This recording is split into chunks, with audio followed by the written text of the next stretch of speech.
Sri Sai Satcharitra Chapter 13. More Sai Leelas, Diseases Cured, Bhimaji Patil, Balashimpi, Babusaheb Bhuti, Alandi Swami, Kaka Mahajani, Dastopant of Harda. The inscrutable power of Maya. Baba's words were always short, pithy, deep, full of meaning, efficient, and well balanced. He was ever content and never cared for anything. He said, though I have become a fakir, have no house or wife, and though leaving off all cares, I have stayed at one place. The inevitable Maya teases me often. Though I forgot myself, I cannot forget her. She always envelops me. This Maya, that is elusive power of the Lord Sri Hari, teases God Brahma and others. Then what to speak of a poor fakir like me? Those who take refuge in the Lord will be freed from her clutches with this grace. In such terms, Baba spoke about the power of Maya. Lord Sri Krishna has said to Uddhava in the Bhagavat that the saints are his living forms, and see what Baba had said for the welfare of his devotees. Those who are fortunate and whose demerits have vanished, take to my worship. If you always say Sai, Sai, I shall take you over the seven seas. Believe in these words and you will be certainly benefited.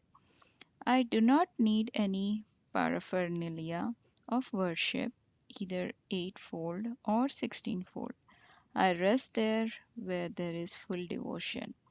Now read what Sai, the friend of those who surrendered themselves to him, did for their welfare.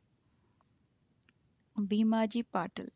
One Bhimaji Patil of Narayanagaon, Taluka Junad, district Pune, suffered in the year 1909 AD from a severe and chronic chest disease which ultimately developed into tuberculosis.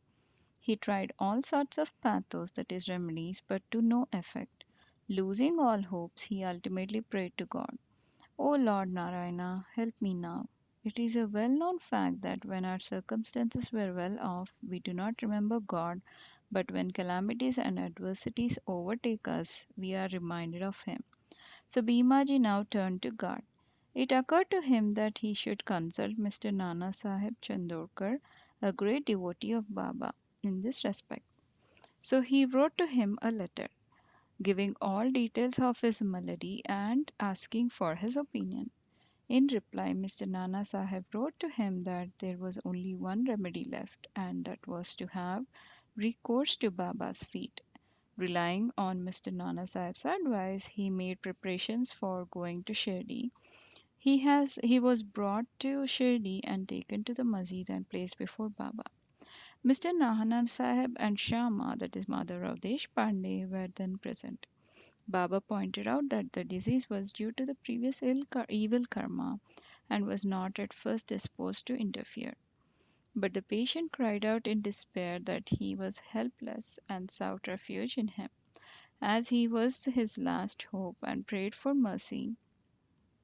Then Baba's heart melted as he said, Stay, cast off your anxiety. Your sufferings have come to an end. However oppressed and troubled one may be, as soon as he steps into the masjid, he is on the pathway to happiness. The fakir here is very kind, and he will cure the disease and protect all with love and kindness. The patient vomited blood every 5 minutes, but there was no vomiting in the presence of Baba. From the time Baba uttered the words of hope and mercy, the melody took a favorable turn. Baba asked him to stay in Bhima Bai's house, which was not a convenient and healthy place, but Baba's order has to be obeyed. While he was staying there, Baba cured him by two dreams. In the first dream, he saw himself as a boy suffering the severe pain of flogging, which he received for not reciting his Savai poetry lesson before his class master. In the second dream, someone caused him intense pain and torture by rolling a stone up and down over his chest. With the pain thus suffered in dream, his cure was complete, and he went home. He then often came to Shirdi, gratefully remembering what Baba did for him and prostrated before him. Baba also did not expect anything from devotees but grateful remembrance, unchanging faith, and devotion. People in the Maharashtra always celebrate Satyanarayan Puja in their homes every fortnight or month.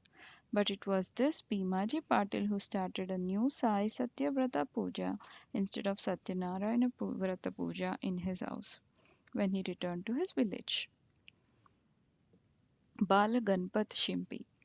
Another devotee of Baba by name Bala Ganpat Shimpi suffered much from a malignant type of malaria. He tried all sorts of medicines and decoctions, but in vain. The fever did not abate a jot on, and so he ran to Shirdi and fell on Baba's feet. Baba gave him a strange recipe. In this case, as follows: give a black dog some morsels of rice mixed with curds in front of the Lakshmi temple.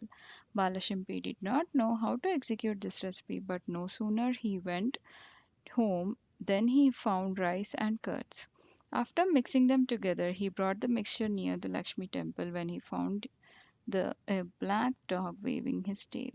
He placed the curds and rice before the dog. The dog ate it, and strange to say, Bawla got rid of his malaria.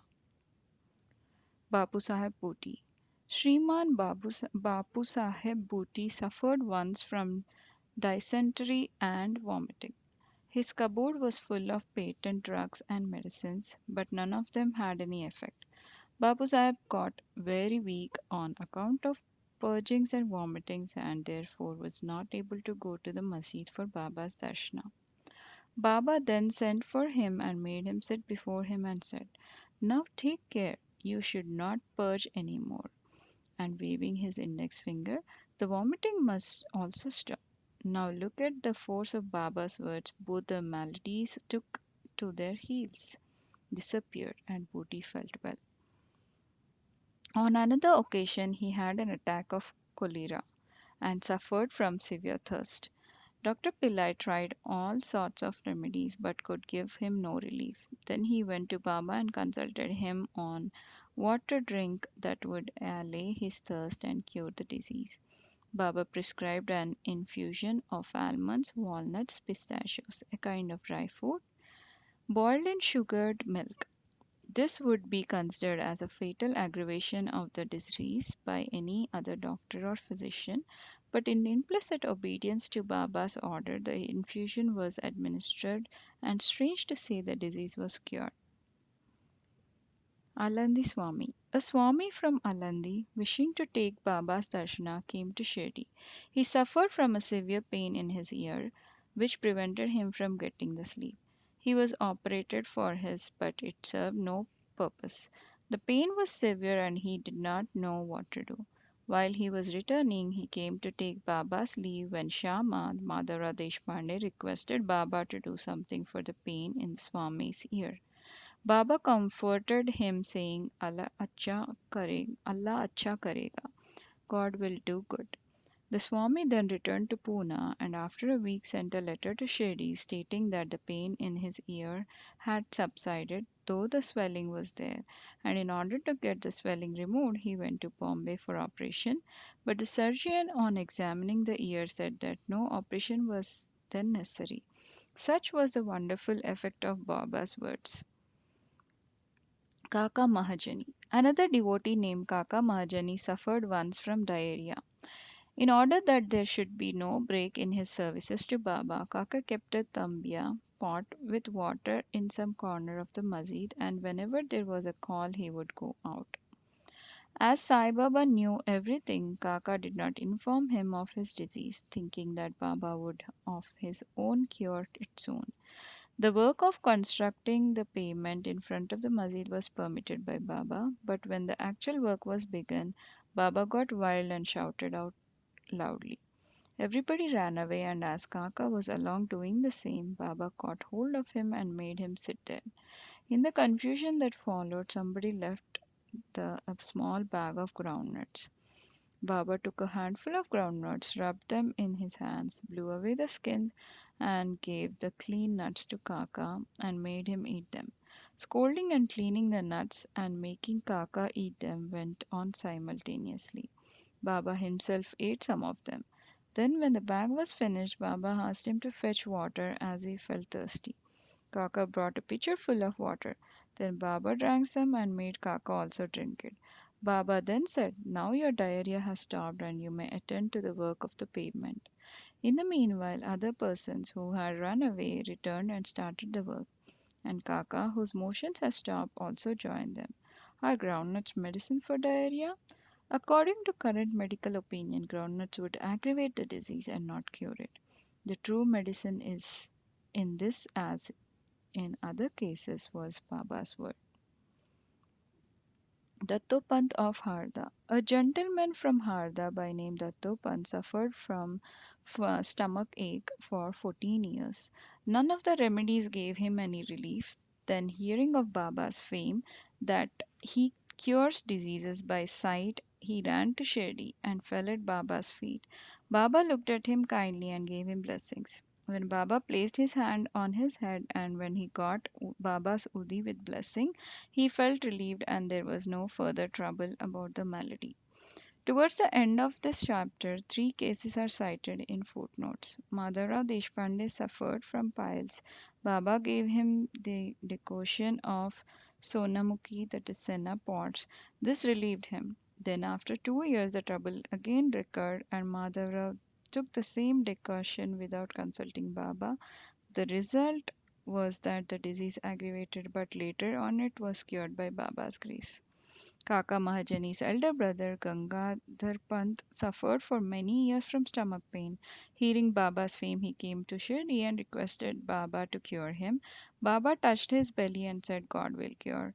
From that time, there was no stomach pain and he was completely cured.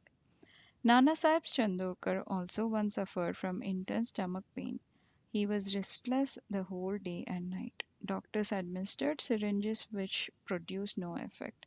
Then he approached Baba, who told him to eat barfi, a kind of sweetmeat mixed with ghee. This recipe gave him complete relief. All these stories go to show that the real medicine that cured the various diseases permanently was Baba's word and grace, and not any medicines or drugs. Both to Sri Sai, peace be to all.